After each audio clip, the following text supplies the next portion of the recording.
The global semiconductor race is no longer just about making chips. It is about building trusted supply chains. The Philippines has long been part of that story, but now it is moving closer to the spotlight. With Manila joining a major U.S.-led initiative and New Clark City being positioned as an industrial hub, the question is whether we can turn that opportunity into real delivery. And joining us this morning is Dan Lachica, who leads the Semiconductor and Electronics Industry in the Philippines Incorporated, or SEIPI, the organization representing the Philippines' single largest export industry. We are talking about the chips and electronics that power everything from your smartphone to your car. He speaks for the companies on the ground doing the work that government is promoting on the world stage. Dan, welcome to the program. Thank you for joining us this morning. Thank you for having me, Robert. Good morning to everyone. Dan, the Philippines just signed on to a major U.S.-led initiative aimed at building a more secure, more reliable global supply chain for semiconductors. Now, what does that mean for Filipino workers and Filipino businesses, and what does it actually unlock for us? Well, at this point, this Pax Silica initiative really is a major breakthrough, a good opportunity for the Philippines. I'm just not aware yet of the specifics as far as what companies are going to locate, specifically in the areas of semiconductor and electronics, AI infrastructure, critical metals, critical minerals, as well as perhaps EV. But I'm looking forward to get more details. But certainly the investments and the employment that this will generate will be a benefit, will be a boon to the country. Now, Dan, with the U.S. wanting to reduce its dependence on China for critical technology, now the Philippines has been part of this global supply chain for decades. Does this moment give us a real chance to take on a bigger, more important role, or are we essentially being asked to keep doing what we have always been doing? Well, it's an opportunity to move up the value chain. As you know, our export in 2025 reached about $49.3 billion, a shade off $50 billion. It's still the biggest dollar generator for the country, and we employ over 3 million direct and indirect workers. The thing is, 70% of those exports are in semiconductors, and our semiconductors are actually more of the shall I call the not advanced assembly, test, and packaging. So we're angling for advanced assembly, test, and packaging of chips. See, we import wafers mostly from Taiwan, and then we do the assembly, test, and packaging. So this is what you call the traditional packages, and bringing in advanced ATP would certainly move up the value chain in addition to IC design. So looking forward to that. Now, Secretary Go was in Washington telling American business leaders that the Philippines is the next big investment destination in Asia. Now, you represent the companies that live and breathe the real conditions every day. How accurate is that picture, and where do we still have work to do? We have a lot of work to do. With the previous administration, we kind of had a setback with some investments moving out of the country or to such countries like Vietnam, but certainly with Create More, with the initiatives of our government that are being handled, then we look forward to attracting more investments. In fact, a Korean company just announced the $1 billion investment in the Philippines, and I see more coming because of the attraction of the Philippines, the workforce, the improvements in government regulations, and all the other things we're doing all together as one country. And with New Clark City being positioned as a massive new hub for technology and manufacturing, it sounds exciting, but what does it actually take to turn a piece of land into a place where serious global companies want to set up shop, and how far along are we right now? Well, BCDA has been chartered with identifying the location, and you're right, New Clark City has been mentioned a few times. I'm not sure if it's been confirmed yet. They're looking at a 4,000-acre area or something like 1.63 hectares. And the thing is, other than the land there, we should have some lower cost in terms of water, in terms of power, maybe an embedded power supply, and of course the infrastructure that supports the growth, connectivity as well, so that it'll be a conducive environment for investments that will be coming in. Now, looking at competition, our neighbors Vietnam, Malaysia, Indonesia are also going after the same investments we want. What is that? What does the Philippines have that they don't, and what is the one gap that we need to close before we can before we potentially lose this window of huge opportunity? Well, it's a tall order, really. I mean, Malaysia and Vietnam, as you know, are very aggressive in attracting semiconductor electronics investments, right? They just roll out the red carpet. And, our biggest advantage really is in our labor workforce, in our productivity, and our willingness as a government to discuss the needs of the investors so that we can address them, especially in the areas of power, infrastructure, utilities. It's also good that we have this, LEC or the economic corridor that's going to go from Subic to Batangas. That's going to connect the port, the airport, and the eco zones going to the Batangas area. So that's going to help also. What needs to change? What are the barriers to entry for investors to come in? There were a lot. First of all, with the previous administration, we kind of, with the change in investments or incentives, rationalization as it was called, it actually scared investors away.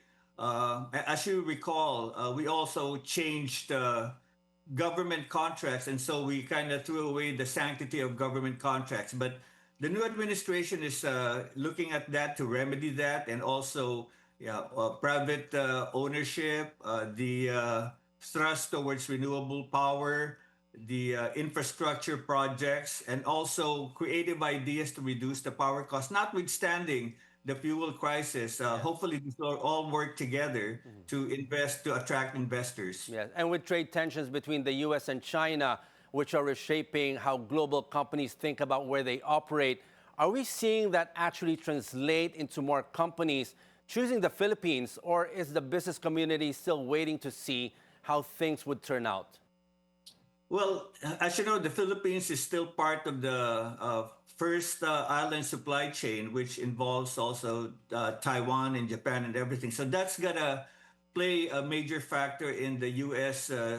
Strategy in the Pacific. But on top of that, like I said, our productivity, the workforce productivity, plays a big deal also. Yes, there were some inquiries, from companies moving out of China, but eventually they ended up in Vietnam, Malaysia, or elsewhere. But I think we've kind of taken a look at where our opportunities for improvement are and started working on it, including, the ease of doing business, Yes. the advancements in science and technologies, the support of DTI, and of course, as you know, we have this Semiconductor Electronics Industry Advisory Council among government and private sector to kind of take a serious look at what we need to promote this industry in the global market.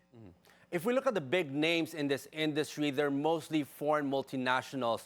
What about Filipino-owned businesses like smaller suppliers, the homegrown companies? Are they growing alongside the big players, or are we at risk of building an industry that doesn't truly take root here?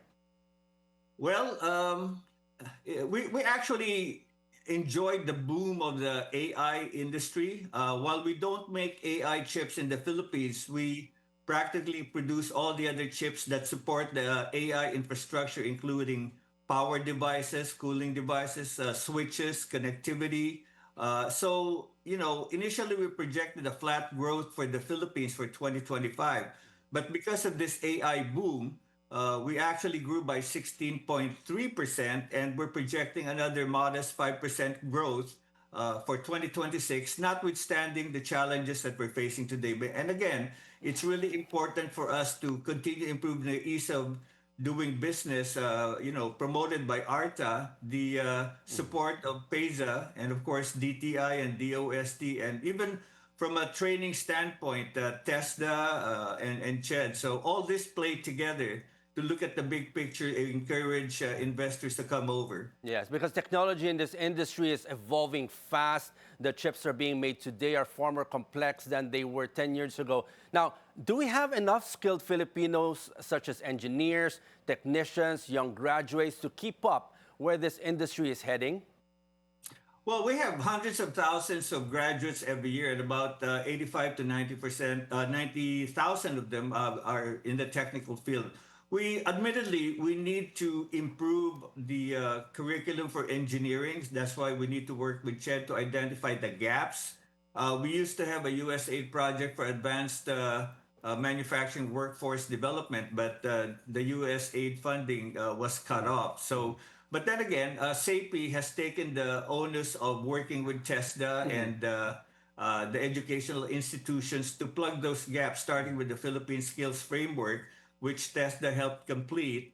And then also we're working with the PQF, or Philippine Qualifications Framework Technical Experts Group, to shore up our education courses and fill in the gaps where needed, which are needed by industry. So there's a lot of optimism, but there's a lot of work also to be done.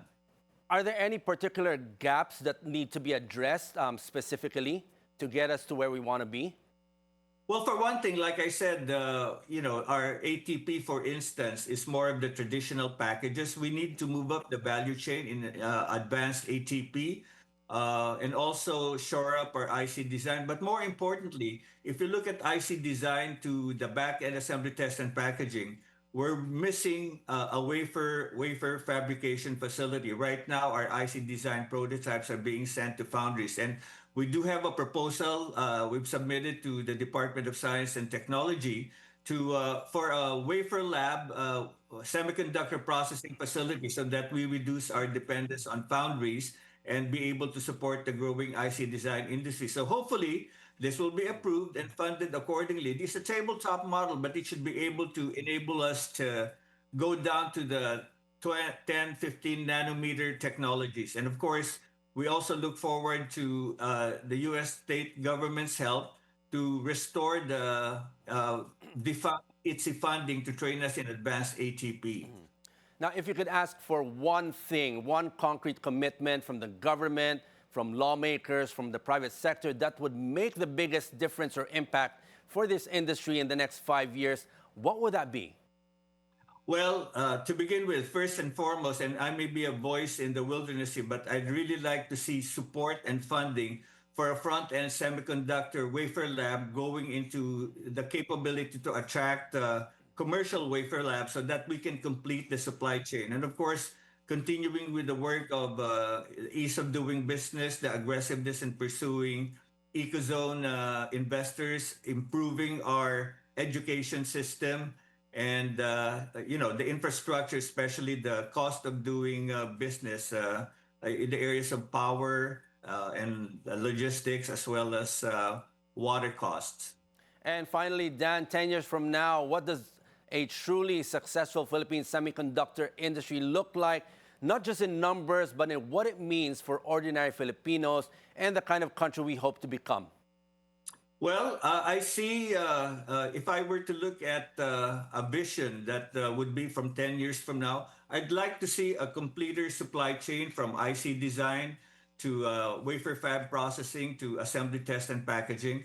But also, growing the export numbers from $50 billion to at least $100 billion, hopefully catching up with Vietnam and Malaysia, and employment going up to 5 million, 6 million direct and indirect workers. So that way, as a country, we'll be able to accelerate our growth to, both from income or export number, as well as population investments, as well as population employment. Dan, just to add, how can we keep the best minds in engineering and technology back here in the Philippines instead of them going abroad into the other countries?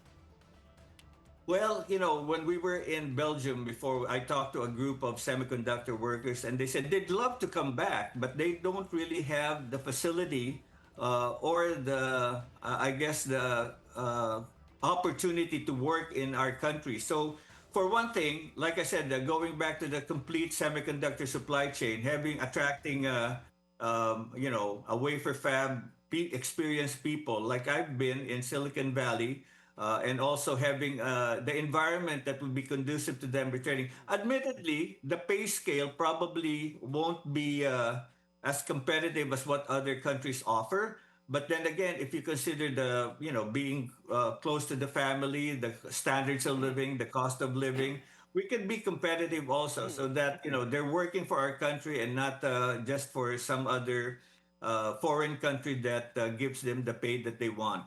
Okay, on that note, thank you very much, Dan, for your insights. And hopefully we do become a true hub and become an integral part in the supply chain in technology and semiconductors. Thank you. Thank you, Robert. Have a good one. God bless you all.